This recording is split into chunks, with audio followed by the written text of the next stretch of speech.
বন্ধুরা, গোমাতা সমস্ত স্ত্রী জাতিকে এমন কোন অভিশাপ দিয়েছিল যার কারণে আজও সমস্ত নারী জাতিকে সেই অভিশাপের ফল ভুগতে হয়। এমন একটি অভিশাপ যা আজও এড়ানো যায়নি। বন্ধুরা, সেই অভিশাপ কি ছিল? এক সময় ভগবান বিষ্ণু বৈকুণ্ঠ ধামে বিশ্রাম নিচ্ছিলেন। তখন দেবর্ষি নারদ নারায়ণ নারায়ণ জপ করতে করতে ভগবান বিষ্ণুর কাছে এলেন। বলেন, হে প্রভু, আজ আমি মর্তলোকে ভ্রমণ করছিলাম। তখন এক স্ত্রী আমাকে জিজ্ঞেস করলেন, হে প্রভু, আগে যখন নারীদের সন্তান হতো তখন তারা জন্মের পর সাথে সাথেই নিজের পায়ে হাঁটতে পারত, কিন্তু এখন তা হয় না। এমন কেন প্রভু? আমার এই প্রশ্নের উত্তর জানা ছিল না, এই জন্য আমি আপনার কাছে এসেছি। দয়া করে আমাকে এই প্রশ্নের উত্তর বলে দিন। তখন বিষ্ণু বললেন, হে মুনিবর, এই প্রশ্নটি সমগ্র স্ত্রী জাতির জন্য অত্যন্ত গুরুত্বপূর্ণ। আপনি যদি এই প্রশ্নের উত্তর জানতে চান তবে আমি আপনাকে একটা কথা শোনাব। এই কথার মাধ্যমে জানতে পারবেন যে কেন মনুষ্য জাতির সন্তান জন্মের পর হাঁটতে পারে না। তখন দেবর্ষি নারদ বললেন, প্রভু, আমি এই কাহিনী অবশ্যই শুনব। বন্ধুরা, আপনারাও যদি এই প্রশ্নের উত্তর জানতে চান তাহলে ভিডিওটি শেষ পর্যন্ত দেখুন। এক গ্রামে নন্দ নামে এক ব্যক্তি বাস করত। নন্দ ছিল স্বার্থপর এক ব্যক্তি। তার একটি গাভী ছিল। গাভীটি অনেক দুধ দিত। নন্দ তার গাভীকে সবুজ ঘাস খাওয়াতো ও দুধ দোয়াতো। নন্দ সেই দুধ নিজেও খেত আর তার পরিবারকেও খাওয়াতো এবং বিক্রিও করত। সেই দুধ বিক্রি করে তার সংসার চালাতো। এইভাবে কাটছিল নন্দর দিন। কিছুদিন পরে এমন একটা সময় এলো যখন গাভীটি দুধ দেওয়া বন্ধ করে দিল। তার সাথে সাথে নন্দ গাভীটিকে খাবার দেওয়া বন্ধ করে দিল। এরপর এমন একটা দিন এলো, নন্দ গাভীটিকে লাঠিপেটা করে বার করে দেয় এবং জঙ্গলে তাড়িয়ে দিয়ে আসে। তখন সেই গাভীটি একা হয়ে যায় এবং একা একা জঙ্গলে এদিক ওদিক ঘুরতে থাকে। তারপর একদিন জঙ্গলে থাকা পুরাতন মন্দিরের সামনে গিয়ে পৌঁছায়। তারপর সে ভগবানের কাছে প্রার্থনা করে, বলে যে, হে ভগবান, আমি তো আপনার কাছে বিনতি করছি, আমাকে গায়ের জনিতে দিয়ে দিয়ে কত খারাপ কাজ করেছেন।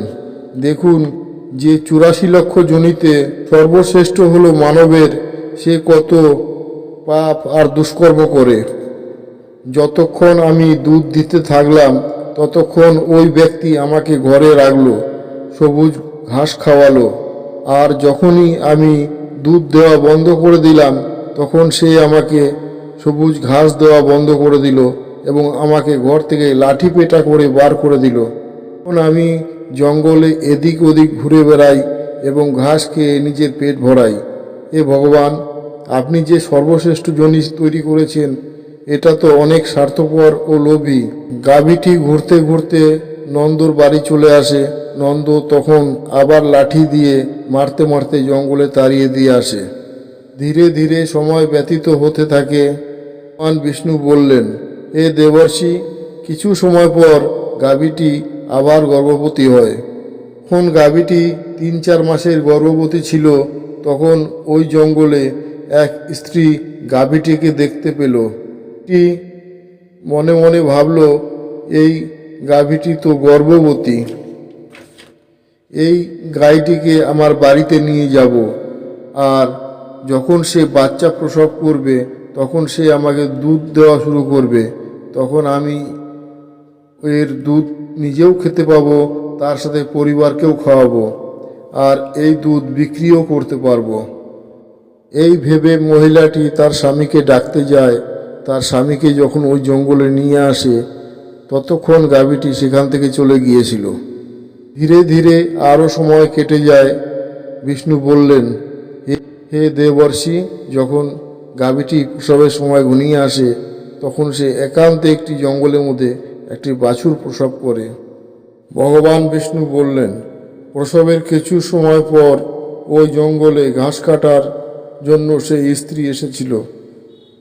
যখন সে দূর থেকে দেখল যে একটা গাই একটা বাছুর প্রসব করেছে, তখন সেই স্ত্রী তার কাছে যায় আর সে ভালোভাবে গাভীটিকে দেখে বলে, আরে এটা সেই গাভীটা, গাভীটা যে বাছুর জন্ম দিয়েই দিল, চলো ভালো হয়েছে। আমি এই গাভীটিকে ধরে অবশ্যই ঘরে নিয়ে যাব। যখনই ওই স্ত্রীটি গাভীটার পাশ থেকে নিজের স্বামীকে ডাকতে যাচ্ছিল, তখনই গাভীটিকে ওই স্ত্রীকে একটা উপকার করতে বলল। গাভীটি বলল যে আজ আমার সন্তানের জন্ম হয়েছে, এখন সে হাঁটতে পারবে না। আমার বাচ্চা যে পেছনে পড়ে রয়েছে, একে তুলে আমার কাঁধের ওপর রেখে দাও। আমি বাচ্চাকে কোনো সুরক্ষিত জায়গায় নিয়ে যাব, কেননা আমার বাচ্চা 8 মাস পর নিজের পায়ে চলতে পারবে। ভগবান বিষ্ণু বললেন, হে দেবর্ষি, এখন যেমন রয়েছে তা আগে ছিল না। আগে গাইয়ের বাচ্চা 8 মাস পরে নিজের পায়ে হাঁটতে সক্ষম হতো। ভগবান বিষ্ণু বললেন, হে দেবর্ষি, যখন ওই স্ত্রী গাভীর কথা শোনে, তখন সে জোরে জোরে হাসতে লাগলো আর বলল, তোমার বাচ্চা এত নোংরা অবস্থায় পড়ে আছে, আমি তোমার বাচ্চাকে তুলে তোমার কাঁধে কেন রাখবো? আমি তোমার উপর এই উপকার কেন করব? যখন ওই স্ত্রী গাভীটিকে নিয়ে অনেক মস্করা করলো, ওই সময় গাভীটি অসহায় ছিল, সে নিজের বাচ্চাকে ওঠাতে পারতো না। বিষ্ণু বলল, হে দেবর্ষি, সেই সময় দুঃখী হয়ে গাভীটি যে অভিশাপ দিয়ে বলে, যাও, আজ তোমার বাচ্চা জন্ম নেওয়ার সাথে সাথে হাঁটতে পারে, কিন্তু আজ থেকে আমি অভিশাপ দিচ্ছি যে তোমার বাচ্চা জন্মের 10 মাস পরই হাঁটতে পারবে, আর আমার এই বাচ্চা জন্মানোর পরই অনেক তাড়াতাড়ি হাঁটতে সক্ষম হবে। ভগবান বিষ্ণু বললেন, এই অভিশাপের কারণে মহিলাদের বাচ্চা জন্ম নেওয়ার পরই চলতে পারে না।